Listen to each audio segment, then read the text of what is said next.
Hi there, welcome back to Dukascopy TV. I'm Ben Jones. Alongside me for your week ahead is Francois Stofberg from Efficient Group.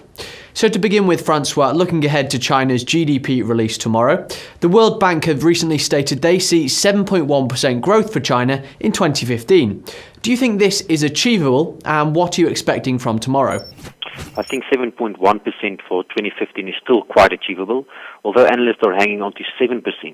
One has to keep in mind that the Chinese government has already achieved its employment target for their 12th five-year action plan ending in 2015, aimed at stabilizing their labor force.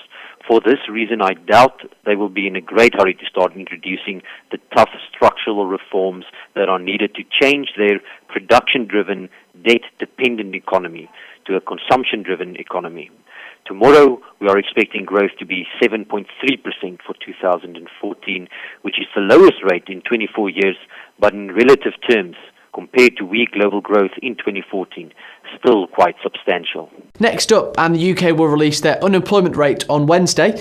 Can you see the figure dropping below 6%? They probably will drop below 6%, but not by much.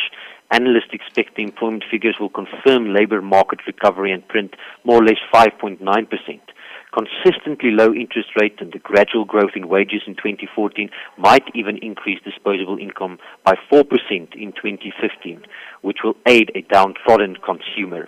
Ernst & Young's Item Club of economic forecasters increased their British growth projections from 2.5 to 2.9%. Bloomberg also increased their forecast from 2.3 to 2.4%.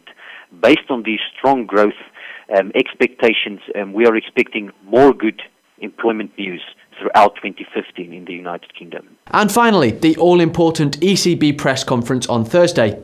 Are you expecting any major changes? When the ECB finally does introduce QE, it will be big. However, I doubt they will start QE this Thursday, but rather give forward guidance to markets.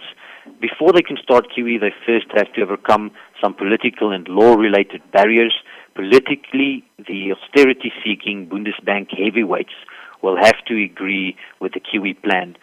They can be kept happy by debiting each individual country's central bank with the amount of assets purchased, which in essence will make government debt central bank debt.